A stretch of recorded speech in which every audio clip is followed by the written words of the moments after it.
Hello there, Year 2s. Are you ready for Capture Part 2? Okay, so having a little think. We had just got to the land of the giants and we were with all of the army and the air force, weren't we? And they just started capturing the giants. Okay, ready?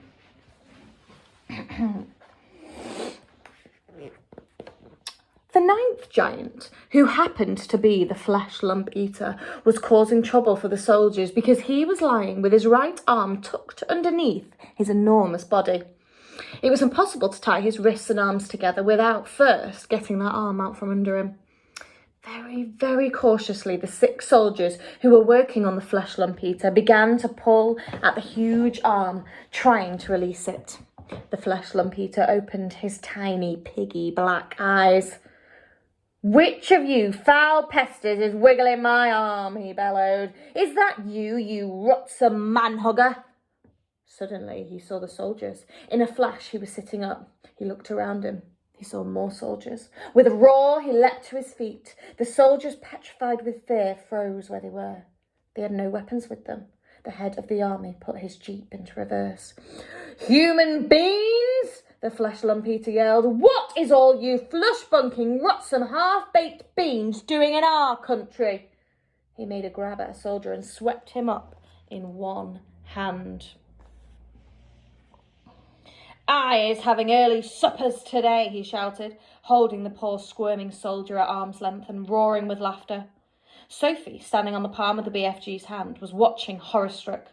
"Do something," she cried, "quick, before she eats him."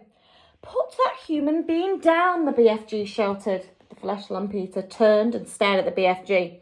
"What is you doing here with all these grotty twiddlets?" he bellowed. "You is making me very suspicious." The BFG made a rush at the flesh lump eater, but the colossal 50-foot-high giant simply knocked him over with a flick of his free arm. At the same time, Sophie fell off the BFG's palm onto the ground. Her mind was racing. She must do something. She must. Then she remembered the sapphire brooch the Queen had pinned onto her chest. Quickly, she untied it. "I is guzzling you nice and slow," the flesh lump eater was saying to the soldier in his hand. "Then I is guzzling 10 or 20 more of you midgy little maggots down here.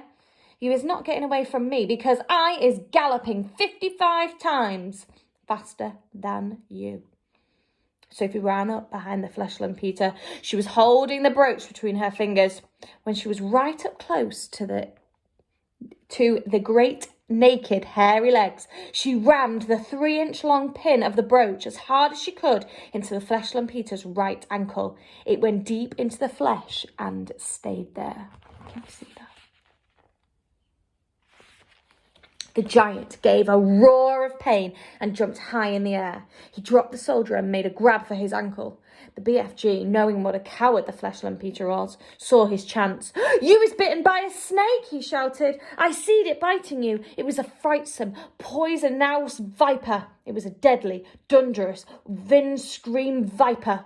"Save our souls," bellowed the flesh lump eater. "Sound the crumpets. I is bitten by a septuous, venison, vin-scream viper." He flopped to the ground and sat there, howling his head off and clutching his ankle with both hands. His fingers felt the brooch. "The teeth of the deadly viper is still sticking into me," he yelled. "I is feeling the teeth sticking into my anklet." The BFG saw his second chance. "We must be getting those viper's teeth out at once," he cried. "Otherwise you is deader than a duck suit. I is helping you." The BFG knelt down beside the flesh lump eater. "You must grab your anklet very tight with both hands," he ordered. "That will stop the poisonous juices from the vennomous viper going up your leg and into your heart." The flesh lump eater grabbed his ankle with both hands. "Now close your eyes and grittle your teeth and look up to heaven and say your prayers while I is taking out the teeth of the venison viper," the BFG said. The terrified flesh lump eater did exactly as he was told. The BFG signalled for some rope. A soldier rushed over to him, with both of the Flesh Lump-Eater's hands gripping at his ankle. It was a simple matter for the BFG to tie the ankles and hands together with a tight knot. "Do it quickly," shouted the Flesh Lump-Eater, "before I is pinseled to death." "There we is," said the BFG, standing up. "You can look now." When the Flesh Lump-Eater saw that he was trussed up like a turkey, he gave a yell so loud that the heavens trembled. He rolled and he wriggled, he fought and he figgled, he squirmed and he squiggled, but there was not a thing he could do. "Well done you," Sophie cried. "Well done you," said the BFG, smiling down at the little girl. "You is saving all of our lives." "Will you please get that brooch back for me?" Sophie said.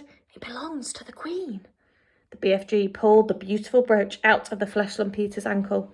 The Flesh Lump-Eater howled. The BFG wiped the pin and handed it back to Sophie.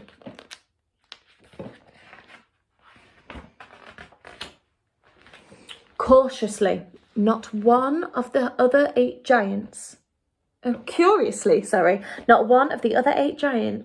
had woken up during this shizmuzzle. "When you is only sleeping 1 or 2 hours a day, you is sleeping extra doubly deep," the BFG exclaimed. The head of the army and the Air Force drove forward once again in their jeep. "Her Majesty will be very pleased with me," the head of the army said. "I shall probably get a medal." "What's the next move?" "Now you is all driving over to my cave and load up my bottles of dreams," the BFG said. "We can't waste time with that rubbish," the army general said. "It is the Queen's order," Sophie said. She was now back on the BFG hand. So the 9 jeeps drove across to the BFG's cave, and the great dream loading operation began. There were 50,000 jars in all to be loaded up, more than 5,000 to each jeep, and it took over an hour to finish the job. While the soldiers were loading the dreams, the BFG and Sophie disappeared over the mountains on a mysterious errand. When they came back, the BFG had a sack the size of a small house slung over his shoulder. "What's that you've got in there?" the head of the army demanded to know. "Curiosity is killing the rat," the BFG said, and he turned away from the silly man. When he was sure that all of his precious dreams had been safely loaded onto the jeeps, the BFG said, "Now he is driving back to the belly poppers and picking up the frightsome giants." The jeep drove back to the helicopters. The 50,000 dreams were carried carefully, jar by jar, onto the helicopters.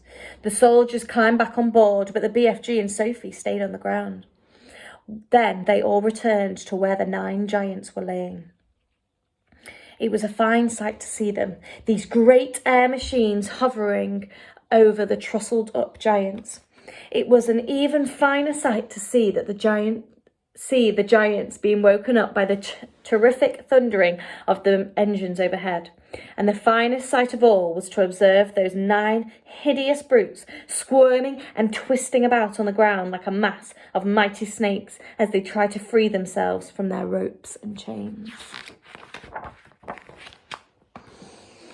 "I is flush-bunkled," roared the Flesh Lump-Eater. "I is split-squiggled," yelled the child chewer. "I is swog-swalloped," bellowed the bone cruncher. "I is goose-gruggled," howled the man-hugger. "I is grunzel-swipped," shouted the meat-dripper. "I is flunk-gungled," screamed the maid-masher. "I is slop-groggled," squawked the gizzard guppler. "I is crod-squinkled," yowled the bud bottler. "I is bop-mungered," screeched the butcher boy. The 9 giant-carrying helicopters each chose a separate giant and hovered directly above him.